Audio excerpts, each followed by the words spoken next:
இப்போ எனக்கு 25 இயர்ஸ் ஆகுது அப்படின்னா நான் 35,000 salary வாங்குறேன்.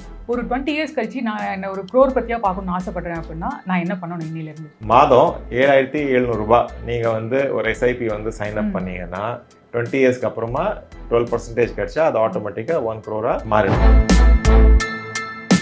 டீ விற்கிறவர் கூட SIP வந்து இன்னைக்கு பண்ணிட்டு இருக்காரு. அவர் 1000 ரூபாய் SIP ஸ்டார்ட் பண்ணாரு. அதோட வேல்யூ இன்னைக்கு வந்து 8 lakhs டோட்டலா. நீங்க சம்பாதிக்கிற எல்லாரும் வந்து ஏதாவது ஒரு லேபர் வேலை, ஒரு ஜாப் ப்ரொஃபைல், பிஸ்னஸ் ஏதாவது ஒன்று பண்ணி வந்து சம்பாதிச்சிட்டு இருக்காங்க. ஆனால் அந்த சம்பாதிச்ச பணத்தை வந்து என்ன பண்றது, அந்த லிட்ரஸி வந்து சுத்தமா இன்னும் இல்லை. இதே வந்து நீங்க யூஎஸ்ல வந்து பாத்தீங்கன்னா மார்க்கெட்ல வந்து டைரக்ட் இன்டைரக்ட் பார்ட்டிசிபேஷன் வந்து ஆல்மோஸ்ட் 60-65%. இந்தியாவில் வந்து இப்போ கூட நம்ம வந்து 8% தான் டிமேட்டை பேசுறோம். 2024 எலெக்ஷன் முடிய போகுது அண்ட் ரிசல்ட்ஸும் கொஞ்சம் டைம்ல வந்துடும் அப்படின்னா ஸ்டாக் மார்க்கெட்ல என்ன மாதிரி சேஞ்சஸ் வரும்னு நினைக்கிறீங்க?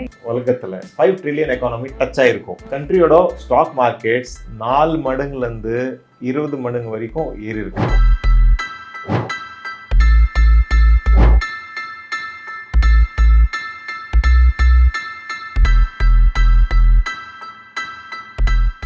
ரெஃப்ளெக்ட் நேயர்களுக்கு வணக்கம். இன்னைக்கு நம்மளோட ஸ்பெஷல் இன்டர்வியூல ஃபினான்ஷியல் அட்வைசர் விவேக் கர்வா ஜாயின் பண்ணியிருக்காரு. அவர்கிட்ட கேட்க நிறைய விஷயம் இருக்கு, வாங்க பார்க்கலாம்.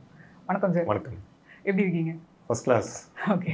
ஸோ நம்மளோட ஃபர்ஸ்ட் கொஸ்டின் என்ன அப்படின்னு பார்த்தீங்கன்னா, ஒரு காமன் மேனுக்கு ஃபினான்ஷியலாக என்ன பண்ணணும் அப்படின்ற நிறைய டவுட்ஸ் அண்ட் கிளாரிஃபிகேஷன் இருக்கும். ஒரு ஃபினான்ஷியல் அட்வைசராக உங்களோட அட்வைஸ் என்ன? சரி, ஒரு காமன் மேன் வந்து இன்னைக்கு தேதியில் வந்து இந்தியாவில் வந்து பார்த்தீங்கன்னா ஃபைனான்ஷியல் லிட்ரஸின்னு சொல்லுவோம்ல, அது வந்து பேர் மினிமம். இன்ஃபேக்ட் ஒரு டேட்டா படிச்சுட்டு இருந்தேன். தட் இஸ் இந்தியன் மென் ஜென்ஸில் வந்து அப்ராக்சிமேட்லி 24% தான் ஃபினான்ஷியல் லிட்ரஸியாக இருக்குது.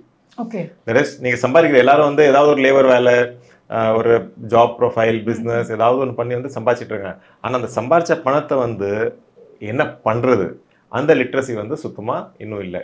ஸோ இல்லை. ஸோ 24-25% வந்து இந்தியன் மென் ஜென்ஸில், அண்ட் லேடிஸில் அது வந்து பார்த்தீங்கன்னா அப்ராக்சிமேட்லி 11-12% தான். ஓகே. ஸோ நீங்கள் வந்து இப்போ பார்க்கலாம். ஸோ அந்த வேலை தான் மேபி உங்கள் சேனல் மூலியமாக நிறையா சேனல்ஸ், நிறையா ஃபைனான்ஷியல் சேனல்ஸ் எல்லாம் இருக்குது. அது மூலியமாக இப்போ ஸ்லோலி அது வந்து இன்க்ரீஸ் ஆகிட்டு இருக்கு. இன்ஃபேக்ட் 5 வருஷத்துக்கு முன்னாடி, கோவிடுக்கு முன்னாடி நீங்கள் வந்து பார்த்தீங்கன்னா டிமேட் எத்தனை பேர் வச்சுருந்தாங்க இந்தியாவில்? ஹார்ட்லி 3%, 4% அவ்வளோதான். இப்போ தான் அது ஸ்லோவாக ஏறி 8% வரைக்கும் வந்திருக்கு. ஸோ இதே வந்து நீங்கள் யூஎஸில் வந்து பார்த்தீங்கன்னா மார்க்கெட்டில் வந்து டைரக்ட் இன்டைரக்ட் பார்ட்டிசிபேஷன் வந்து ஆல்மோஸ்ட் 60-65%. இந்தியாவில் வந்து இப்போ கூட நம்ம வந்து 8% தான் டிமேட்டை பேசுகிறோம். மியூச்சுவல் ஃபண்ட் மூலியமாக இன்னொரு ஸோ ஹார்ட்லி 15-16% தான் இன்னும் இருக்குது. ஸோ நீங்கள் வந்து பார்க்கலாம் எவ்வளோ ஸ்கோப்பு இருக்குது. ப்ளஸ் மேபி அவங்க சேனல் மூலியமா இன்னும் நிறைய பேர் பார்த்து இன்னும் ஃபைனான்ஸ் இண்டஸ்ட்ரியில் வந்து உள்ள வருவாங்க. ஓகே. ஸோ பேசிக்கலி பெண்கள் தானே ஆண்களை கம்பேர் பண்ணக்குள்ள அதிகமாக சேவிங்ஸோ சரி எல்லாமே பழைய காலத்துலேருந்து நம்ம பார்த்துட்டு இருக்கோம். அவங்க தான் எடுத்து வைப்பாங்க. நீங்கள் சொல்கிறத பார்த்தா முன்ன கம்பேர் பண்ணக்குள்ள பொண்ணுங்க வந்து ரொம்ப % தான் இருக்காங்க அப்படின்ற மாதிரி சொல்லலாம். ஸோ அதுக்கு மெயினான ரீசன் என்னவா இருக்கும் அப்படின்னு நினைக்கிறீங்க நீங்கள்? சரி, இப்போ வந்து உதாரணத்துக்கு நீங்கள் வந்து எக்ஸாம்பிள் 100 ரூபாய் சம்பாதிக்கணும்னு வைங்களேன். ஓகே, 100 ரூபாய் சம்பாரிச்சு அதில் வந்து ஒரு 60-70 ருபீஸ் வந்து நீங்கள் செலவு பண்ணுறீங்க. பேலன்ஸ் வந்து 20 ரூபாய் இல்லைன்னா 30 ரூபாய் வந்து நீங்கள் சேவிங்ஸ் பண்ணுறீங்க. அது சேவிங்ஸ் பண்ணுறது வந்து இன்வெஸ்ட்மெண்ட் இல்லை. ஓகே. ஃபைனான்ஷியல் லிட்ரஸி வந்து அந்த சேவிங்ஸை வந்து கரெக்டாக எங்கே இன்வெஸ்ட் பண்ணி அதில் வந்து க்ரோத் கொண்டு வரது தான் ஃபைனான்ஷியல் லிட்ரஸி. ஸோ என்கிட்ட வந்து நீங்கள் 100 ரூபாய் கொடுக்குறீங்க, நான் ஒரு 20 ரூபாய் சேஃபாக ஒரு லாக்கரில் வச்சுருன்னு வைங்களேன், அது வந்து ஃபைனான்ஷியல் லிட்ரஸி இல்லை. ஸோ டெஃபினெட்லி பெண்கள் வந்து இன்னும் பெட்டர் சேவர்ஸ், இன்வெஸ்டர்ஸ்னு சொல்லல, சேவர்ஸ். இதோட லைவ் எக்ஸாம்பிள் இது எல்லாரும் வந்து நம்ம வந்து பார்த்துருக்கோம். டிமானிட்டைசேஷன் போது எத்தனை வீட்டில இருந்து லேடிஸ் வந்து எடுத்து அந்த நோட் கொடுத்தாங்க, ஞாபகம் இருக்கா? ஸோ எல்லாரும் வந்து சேவிங்ஸ் பண்ற பழக்கம் இருக்கு. எங்கேயாவது ஒரு சூட் கேஸ்லயோ ஒழிச்சு வந்து அவங்க வந்து உள்ள வச்சிருந்தாங்க. ஆனா இப்போ 20,000 ரூபாய் நீங்க வந்து ஒரு கபோர்டில் ஒரு அல்மீரால வந்து உள்ள வைக்கிறீங்கன்னா 10 வருஷம் அது அங்கே இருக்குன்னா அது 20 தான் இருக்கும். அதுல வந்து நீங்க பண விக்கத்தை பார்த்தீங்கன்னா அது 20 வந்து இன்டைரக்டா 10 ஆயிருக்கும். ரைட்? ஸோ அதான். ஸோ சேவிங் வந்து ஒரு பார்ட் ஆஃப் த லைஃப். இன்னொன்று வந்து ஃபைனான்ஷியல் லிட்ரஸி வந்து இன்வெஸ்ட்மெண்ட் பண்ணுறது. Okay, fine. ஸோ ரொம்ப கிளியராக சொன்னீங்க. அண்ட் அடுத்த கொஸ்டின் என்ன அப்படின்னா, இப்போ எனக்கு 25 இயர்ஸ் ஆகுது அப்படின்னா நான் 35,000 salary வாங்குறேன். ஒரு 20 இயர்ஸ் கழிச்சு நான் என்ன ஒரு crore பத்தியா பார்க்கணும்னு ஆசைப்படுறேன் அப்படின்னா நான் என்ன பண்ணணும் இன்னிலிருந்து? சிம்பிள்ங்க. அட்லீஸ்ட் ஒரு பேசிக் ஒரு மியூச்சுவல் ஃபண்டில் வந்து நீங்கள் எஸ்ஐபி ஸ்டார்ட் பண்ணுங்க. ஓகே, எஸ்ஐபி இப்போது அதோட லிட்ரஸி கூட நிறையவே ஏறி இருக்குது. எதுக்குன்னா ஒரு மியூச்சுவல் ஃபண்ட் செய்யன்னு சொல்லி ஒரு கேம்பெயின் வந்து ஆம்பி வந்து ஸ்டார்ட் பண்ணாங்க. அதுக்கப்புறமா நிறைய பேர் வந்து மார்க்கெட்ஸ்குள்ளே வந்து வந்துட்டு இருக்காங்க மியூச்சுவல் ஃபண்ட் மூலியமாகவும். ஸோ ஒரு எஸ்ஐபினா என்ன? ஃபர்ஸ்ட் ஆஃப் ஆல் ஒரு தொகை நீங்கள் வந்து சொல்லலாம் 35,000லேருந்து என்னால் வந்து ஒரு 10,000 ரூபாய் வந்து சேமிக்க முடியும், ஆர் என்னால் வந்து 5,000 ரூபாய் வந்து மந்த்லி இன்வெஸ்ட் பண்ண முடியும், ரைட்டா? ஸோ அந்த எஸ்ஐபி வந்து நீங்கள் சைன் அப் பண்ணிட்டீங்கன்னா ஒரு இஎம்ஐ வந்து எப்படி அக்கௌண்ட்ல டெபிட் ஆகிட்டு போயிட்டு இருக்குமோ அதே மாதிரி இது வந்து ஒரு குட் இஎம்ஐன்னு சொல்லலாம். ஓகே, குட் இஎம்ஐ எப்படி? இது வந்து உங்கள் அக்கௌண்ட்ல போயிட்டு எங்கேயாவது அந்த ஃபண்டில் வந்து முதலீட்டு ஆகிட்டு இருக்கும், ரைட்டா? ஸோ ஒரு கேல்குலேஷன் வந்து பார்த்தீங்கன்னா இவ்வளோ வரைக்கும் லாஸ்ட் 10-15 இயர்ஸில் வந்து மியூச்சுவல் ஃபண்ட்ஸ் ஈஸியாக ஒரு 12%-15% வந்து ரிட்டர்ன்ஸ் கொடுத்துருக்கு. எல்லாம் ஒரு நார்மல் டைவர்சிஃபைட் ஃபண்டு. ஓகே, அவ்வளோ ரிட்டர்ன்ஸ் வந்து வந்திருக்கு. இன்ஃபேக்ட் அதிகமாகவே வந்திருக்கு. நம்ம வந்து அந்த மாதிரி ப்ராமிஸ் பண்ணல. இருந்தாலும் ஒரு 12-15% எடுப்போம். உதாரணத்துக்கு ஒரு 12% உங்களுக்கு வந்து ரிட்டர்ன் வருது. நீங்கள் வந்து கோடீஸ்வரன் ஆகணும். இன்னைக்கு வந்து உங்களுக்கு ஏஜ் வந்து 25, 45க்குள்ள கோடீஸ்வரன் ஆகணும்னா அப்ராக்சிமேட்லி ஒரு 7,700 ரூபாய் 12% கிடைச்சா, ஓகே, மாதம் 7,700 ரூபாய் நீங்கள் வந்து ஒரு எஸ்ஐபி வந்து சைன் அப் பண்ணீங்கன்னா 20 இயர்ஸ்க்கு அப்புறமா 12% கிடைச்சா அது ஆட்டோமேட்டிக்காக 1 crore. வாவ், ஒரு 7,700 எடுத்து வைக்கிறது மூலமா இது வந்து 15% சொல்றேன் நான், 12 இல்ல 15% கிடைச்சா. சரி சார், 15 கொஞ்சம் அக்ரெசிவா இருக்கலாம். இன்ஃபேக்ட் ரெக்கார்ட் படி 18 கூட கிடைச்சிருக்கு லாஸ்ட் 10 இயர்ஸ்ல. ஓகே, ஸோ 12% கிடைச்சா, சாரி 15% கிடைச்சா 7,700, 12% கிடைச்சா அப்ராக்சிமேட்லி 11,000, அவ்வளோதான். ஓகே, ஸோ நீங்கள் 35னா உங்ககிட்ட வந்து 15,000 இன்வெஸ்ட் பண்ணுற கெப்பாசிட்டி இருக்கா? 15% கிடைச்சா இன்ஃபேக்ட் நீங்கள் 1 crore இல்லை 2 crores கூட பார்க்கலாம் ஆஃப்டர் 20 இயர்ஸ். ஸோ இது வந்து ஒரு ரொம்ப சிம்பிளான விஷயம். ஒரு டிசிப்ளின் இன்வெஸ்ட்மெண்ட் மட்டும் இதில் வந்து வேணும். ஓகே, ஆக்சுவலி நம்பர் கேட்கவே ரொம்ப ஆச்சரியமா இருக்கு. ஒரு 7,700 ரூபாயிலேயே கோடீஸ்வரி ஆகிறதுக்கான வாய்ப்பு நிறைய இருக்கு அப்படின்னா. ஓகே, இந்த டைம்ல உங்ககிட்ட வர கிளைண்ட்ஸ் எந்த ஏஜ்ல இருந்தே ஸ்டார்ட் பண்றாங்க இன்வெஸ்ட்மெண்ட்டை? See, thanks to COVID, thanks to social media. So இது வந்து ஒரு யூடியூப் வந்து ஒரு டைப் ஆஃப் சோஷியல் மீடியா.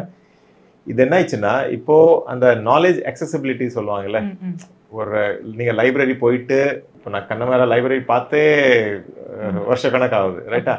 இது எல்லாமே வந்து உங்கள் ஃபோன்லே கையிலே இருக்கு. நான் வந்து நிறைய பேர் யங்ஸ்டர்ஸ் வந்து பார்த்துருக்கேன், யூடியூப் பார்த்துட்டே கேட்டுட்டே வண்டி ஓட்டிட்டு இருக்காங்க. ஸோ அந்த சோஷியல் மீடியாவோட பெனிட்ரேஷனால லிட்ரஸி வந்து ஆட்டோமேட்டிக்காக ஏறிட்டு இருக்கு. இன்னைக்கு தேதியில் வந்து சில ஸ்டூடெண்ட்ஸ், ஓகே, நிறைய பேருக்கு வந்து பாக்கெட் மணி கிடைக்குது. இப்போ ஒருத்தருக்கு வந்து 5,000 rupees கிடைக்குதுன்னா அந்த பையன் ஆர் கேர்ள் வந்து 1,000 ரூபாய் எஸ்ஐபி பண்ணுறவங்க இன்னைக்கு என்கிட்ட இருக்காங்க.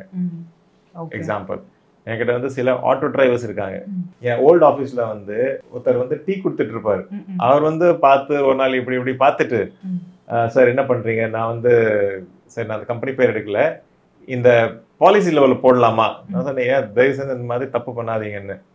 இப்போ என்ன, என் பையன் 5 வயசு ஆகுது சார், இப்போ 20 இயர்ஸ்க்கு பண்ணும். ஓகே, இப்போ ரீசெண்டாக அவருக்கு வந்து எக்ஸாம்பிள் காமிச்சேன். அவர் 1,000 ரூபாய் எஸ்ஐபி ஸ்டார்ட் பண்ணார். அதோட வேல்யூ இன்னைக்கு வந்து 8 lakhs டோட்டலாக. 10 இயர்ஸ் ஆயிருக்கும். Okay, approximate 8 lakhs. இதே வந்து அந்த பாலிசி வந்து 3 lakhs ஏதோ கமிட் பண்ணிட்டு இருந்தது, ரைட்? ஸோ டீ விற்கிறவர் கூட எஸ்ஐபி வந்து இன்னைக்கு பண்ணிட்டு இருக்காரு, என்கிட்ட இருக்காரு, இன்னைக்கு கூட இருக்காரு இன்வெஸ்டரா. ஸோ என்ன ஏஜ் கேட்டீங்கல்ல, ஸோ ஏஜ் வந்து எனிவேர் பிட்வீன் 18-19 கூட வராங்க. ஆனால் அஃப்கோர்ஸ் மெஜாரிட்டி வந்து சம்பாதிக்க ஸ்டார்ட் பண்ணி ஜாப் கிடைச்சி 23 வந்து ஒரு நார்மலான ஏஜ். நிறைய பேர் வந்து என்கிட்ட வந்து வராங்க. இன்னொரு என்ன அட்வான்டேஜ்னா, நான் வந்து நிறைய காலேஜஸில் போகிறேன் செஷன்ஸ் எடுக்கிறதுக்கு. ஸோ ஆட்டோமேட்டிக்காக அவங்க வந்து அந்த விஷயம், அதான் ஃபைனான்ஷியல் லிட்ரஸி இதுவும். ஸோ அந்த விஷயம் தெரிஞ்சதுனால ஜாப் கிடைச்ச உடனே ஃபஸ்ட்டு வந்து sir can I meet you? இதுதான் ஃபர்ஸ்ட் கேள்வி என்கிட்ட தான் வராங்க. ஸோ ஒரு நார்மல் பாலிசியில் வந்துட்டு இருக்கிற ரிட்டர்ன்ஸை விட இதில் 3% அதிகமாக இருக்குது அப்படின்னு சொல்லிட்டு அட்வைஸ். அது வந்து சரி, ஒரு தனியாகவே டாபிக் வந்து நீங்கள் அது வந்து பெருசாக பேசலாம். But insurance is not a investment. Okay, so அதான் இன்வெஸ்ட்மெண்ட் வேறு. ஆனால் ஆக்சுவலி இவ்வளோ நாள் அது இன்வெஸ்ட்மெண்ட் நினச்சிட்டு இருக்கோம் நாங்கள். அது நீங்கள் மட்டும் இல்லை, இப்போ கூட நம்ம வந்து ஒரு சிட்டியில் இருக்கோம். ஓகே, சிட்டியில் இருந்தும் என்கிட்ட வந்து ஒரு 100 பேர் வந்தாங்கன்னா அட்லீஸ்ட் 70% அப்படி தான் நினச்சிட்டு இருக்காங்க. Okay, so you are not at man out or at woman out. இது வந்து ஒரு காமன் மிஸ்டேக். ஸோ பேசிக்கலி வந்துட்டு எலெக்ஷன்ஸ் முடிஞ்சது அப்படின்னா ஸ்டாக் மார்க்கெட்டில் பெரிய சேஞ்சஸ் இருக்கும் அப்படின்ற மாதிரி சொல்லுவாங்க. அப்படி பார்த்தோம்னா இப்போ 2024 எலெக்ஷன் முடிய போகுது அண்ட் ரிசல்ட்ஸும் கொஞ்சம் டைமில் வந்துடும் அப்படின்னா ஸ்டாக் மார்க்கெட்டில் என்ன மாதிரி சேஞ்சஸ் வரும்னு நினைக்கிறீங்க? எந்த செக்டரில் இன்வெஸ்ட் பண்ணுறது பெட்டராக இருக்கும்? ஸோ இது வந்து நான் கொஞ்சம் பத்திரமா பேசுகிறேன், ஏன்னா இது வந்து பொலிட்டிக்கலாக போகக்கூடாது. ஓகே, ஆனால் இன்னைக்கு வந்து மார்க்கெட் என்ன எதிர்பார்த்துட்டு இருக்குன்னா மோடி வந்து திருப்பி பிரதமராக வருவார். ஓகே, அண்ட் அவர் வந்தார்னா இதுலேயும் வந்து இப்போ நம்பர் கேம் நிறைய மாறிச்சு. ஏன்னா அவரோட ஸ்லோகன் வந்து 400 கிராஸ். ஸோ ஒரு சிம்பிள் மெஜாரிட்டி 272 தான் simple majority. So in fact 272 seats வந்தாலே 5 வருஷம் வந்து கவர்மெண்ட் பிரச்சனை இல்லாமல் ஓடும். அது வந்து ரொம்ப ரொம்ப கிளியர். ஓகே, ஒருவேளை லாஸ்ட் டைம் வந்து அவங்களோட நம்பர் வந்து 303 சீட்ஸ். ஸோ 303 to 320 வந்தால் மார்க்கெட் வந்து நார்மலாக போகும். ஓகே, எதுக்குன்னா இப்போ வெறும் சென்டிமெண்ட் நார்மலாக வந்து மூவ்மெண்ட் வரும். எதுக்குன்னா இது வந்து ஃபேக்டர்ட் இன். ஓகே, நிஜமாவே வந்து 400 தாண்டிச்சுன்னா மார்க்கெட் வந்து அது ரொம்ப பாசிட்டிவாக இருக்கும். ஓகே, பூம் இருக்கும், கண்டிப்பாக பூம் இருக்கும். எதுக்குன்னா இப்போ வந்து நம்ம ஆல்ரெடி 4th லார்ஜஸ்ட் எக்கானமி வந்து அடுத்த வருஷம் ஆயிடுவோம்னு சொல்லி இந்தியன் கவர்மெண்ட் சொல்ல, IMF சொல்லிருக்கு, international monetary fund. Okay, so IMF, world bank இவங்க எல்லாரும் வந்து என்ன சொல்கிறாங்கன்னா அடுத்த வருஷம் நம்ம வந்து 4th லார்ஜஸ்ட் இருப்போம். அடுத்த 2-3 வருஷத்துலேருந்து 3 வருஷத்துக்குள்ள வந்து 3rd லார்ஜஸ்ட் எக்கானமி இந்த வேர்ல்டாக ஆயிடும். ரைட்டா? ஸோ இதுக்கு வந்து ஒரு த்ரஸ்ட்னு சொல்லுவோம்ல, ஒரு ஃபோர்ஸ், அது வந்து தேவை. ஸோ அதுதான் வந்து மார்க்கெட் இந்த கவர்மெண்ட்டை எதிர்பார்க்குது திருப்பி வரணும்னு. ஓகே, நீங்கள் சொல்லலாம் சார் மற்ற கவர்மெண்ட் வந்து அது ஆகாதான். ஆகும். சிதம்பரமே சொன்னார் பார்லிமெண்ட்லேயே 2043 ஏதோ வந்து நம்ம 5th லார்ஜஸ்ட் ஆகிடுவோம்னு சொல்லி. ஆகும், ஆனால் ஸ்பீடு மாறும். ஓகே, ஸ்பீடு வந்து நீங்கள் வந்து இப்போ 25னா நீங்கள் வந்து 30 ஏஜுக்குள்ளே இதெல்லாம் பார்க்கறது பதிலாக மேபி 45ல் பார்ப்பீங்க. ஓகே, ரைட்டா? ஸோ ஸ்பீடு வந்து கண்டிப்பாக மாறும். ஸோ இது வந்து ஒரு குழந்தை வந்து க்ரோப் ஆகிற மாதிரி. இப்போ குழந்தை வந்து நீங்கள் எதுவுமே பண்ணல, ஸ்கூலுக்கு அனுப்பலை, காலேஜுக்கு அனுப்பலை, எதுவுமே கற்றுக் கொடுக்கலன்னா கூட ஒரு புதுசாக பிறந்த குழந்தை வந்து 20 வயசு கூட ஆகும். ஓகே, ஆட்டோமேட்டிக்காக. அதே மாதிரி எக்கானமி கூட. ஸோ ஆனால் ஒரு ஸ்பீடில் போகும். அதே குழந்தை வந்து நீங்கள் வந்து எஜுகேஷன், ட்ரைனிங் எல்லாமே கொடுத்தீங்கன்னா மேபி ஒரு பெட்டர் பர்சன், பெட்டர் இண்டிவிஜுவலாக மாறும். கரெக்டாக? ஸோ அதே மாதிரி எக்கானமியும். ஸோ எக்கானமியில் வந்து அந்த ஒரு policy decision, speed making decision அதெல்லாம் வந்து கொஞ்சம் ஃபாஸ்ட்டாக போனால் எக்கானமி வந்து இன்னும் ஃபாஸ்ட்டாக வளரும். ஸோ மார்க்கெட் வந்து அதான் எதிர்பார்த்துட்டு இருக்கு. ஓகே, ஸோ அதனால தான் நம்ம வந்து இப்போ அண்ட் இன்னொரு மார்க்கெட் எதுக்கு பாசிட்டிவ் எடுக்குதுன்னா நீங்கள் ஹிஸ்டாரிக்கலில் கொஞ்சம் போய் ரிசர்ச் பண்ணீங்கன்னா எந்த எக்கானமி உலகத்தில் 5th largest, not 5th largest, 5 trillion economy touch ஆகிருக்கும், அந்த கண்ட்ரியோட ஸ்டாக் மார்க்கெட்ஸ் 4 மடங்குலேருந்து 20 மடங்கு வரைக்கும் ஏறி இருக்கு. ஒரு டிஃப்ரெண்ட் கண்ட்ரி, டிஃப்ரெண்ட் மூவ்மெண்ட். ஆனால் 5 ட்ரில்லியன் எக்கானமி டச் ஆன அப்புறம் 4 times to 20 times எக்ஸாம்பிள்ஸ் இருக்கு. இதெல்லாம் வந்து டேட்டா அவைலபிள் ஆன்லைன், யார் வேணா போய் கூகுள் பண்ணி. இப்போ நம்ம எந்த ட்ரில்லியன்ல இருக்கோம் சார்? இப்போ நம்ம வந்து ஆல்மோஸ்ட் 3.8 3.9ல இருக்கோம். ஓகே, நம்ம 5 போறதுக்கு இன்னும் ஒரு 2 இயர்ஸ் எடுத்துக்கொண்டீங்க. 2 years 2.5 years to 3 years maximum. Okay, அது வந்து ஆயிடும். ஓகே, 5 ட்ரில்லியன் போகும்போது ஸ்டாக் மார்க்கெட்டோட வேல்யூ இன்னும் 20% இல்ல, அது வந்து கேரண்டி இல்ல. ஆஃப் கோர்ஸ் பேசிக்கலி நடந்திருக்கு. ஆனா பேசிக்கலி ஹிஸ்டாரிக்கல்ல எல்லா இடத்துலயும் வந்து அந்த மாதிரி நடந்திருக்கு. இது வந்து இன்னொரு மேஜர் காரணம் என்ன, இப்போ வந்து நம்ம பர் கேபிட்டா ஜிடிபின்னு சொல்லுவோம், per capita income. Per capita income வந்து இந்தியாவில் இன்னைக்கு அப்ராக்சிமேட்லி $1,900-2,000 இருக்கு, இல்லை $2,200 இருக்கு அப்ராக்சிமேட்லி. எக்ஸாக்ட் நம்பர் நான் சொல்லல, பட் அப்ராக்சிமேட்லி அந்த இருக்கு. ஸோ என்னன்னா, இப்போ நீங்க ஒரு கேள்வி கேட்டீங்களே உங்களோட எக்ஸாம்பிள், சரி நான் வந்து ஒரு 35,000 சம்பளம் வாங்குறேன், ரைட்டா? ஸோ ஒருத்தர் வந்து 35,000 சம்பளம் வாங்குறேன்னா எங்க செலவு பண்ணுவாரு? மேபி வீடு ரெண்ட்டு, மேபி சாப்பிட்றதுக்கு, எலக்ட்ரிசிட்டி, ஒரு பேசிக் நீட்ஸ், துணி கிழி வாங்குறது, கிராசரிஸ் வாங்குறது, அதில் வந்து 35,000 வந்து செலவாயிடும், ரைட்டா? இப்போ 35 வந்து 75 மாறிச்சுன்னா என்ன பண்ணுவீங்க? சேவிங்ஸ் அதிகமாக. நீங்கள் டபுளாக சாப்பிடுவீங்களா? இல்லை, வாய்ப்பே இல்லை, சான்ஸே இல்லை, ரைட்டா? ஸோ என்ன ஆகும்? அப்போதான் நீங்கள் வந்து ஒரு சாம்சங் அல்ட்ரா வாங்குவீங்க, ஒரு ஐஃபோன் வாங்குவீங்க, ஒரு தீம் பார்க் போவீங்க, ஒரு $500 பாப்கார்ன் கொடுத்து $500 கொடுத்து பாப்கார்ன் வாங்குறது வந்து யோசிக்கவே மாட்டீங்க, ரைட்டா? 35,000 இருந்தா எதுக்கு இந்த $500 பாப்கார்ன் நினைப்பீங்க, ரைட்டா? ஆனா அதே 75 இருந்தா நீங்க அதுவும் செலவு பண்ணுவீங்க. எல்லா இடத்துலயும் வந்து உங்களோட செலவு வந்து ஆட்டோமேட்டிக்கா டபுள் ஆகும், ரைட்டா? எனக்கு வந்து ஞாபகம் இல்லை, இப்போ படம் பேரு ஒரு தனுஷோட படம் இருக்கு. அவர் வந்து அம்மா கிட்ட சொல்லுவார் படத்துல, அம்மா நான் 10,000 ரூபாய் சம்பாதிக்கும் போது கூட பணம் இல்லைன்னு தான் சொல்லிட்டு இருந்தேன், இப்போ வந்து 30,000 ரூபாய் சம்பாதிச்சுட்டு அதே தான் சொல்லிட்டு இருக்கேன், எங்கே தான் போகுது எல்லா பணமும்? ரைட்டா? ஸோ அதே மாதிரி தான் இந்த செலவு எல்லாம் வந்து ஏறும் ஆட்டோமேட்டிக்காக. ஸோ என்ன ஆகுது ஆட்டோமேட்டிக்காக?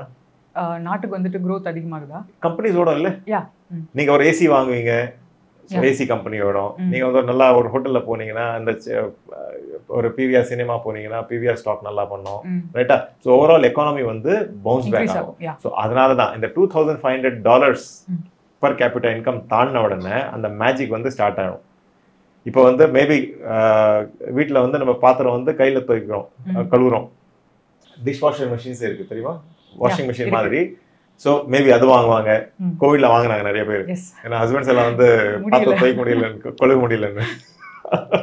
ஸோ அதனால தான் சொல்கிறேன். ஸோ 5 trillion ஆகும்போது அந்த மேஜிக் வந்து கண்டிப்பாக ஆகும். ரொம்ப பர்ஃபெக்டாக இருந்தது சார். உங்கள் எக்ஸாம்பிள்ஸ் அண்ட் ஐடியாஸ் எல்லாருமே நிறைய பேர் யூஸ்ஃபுல்லாக இருக்கும்னு நினைக்கிறேன். Thanks for your time. Thanks.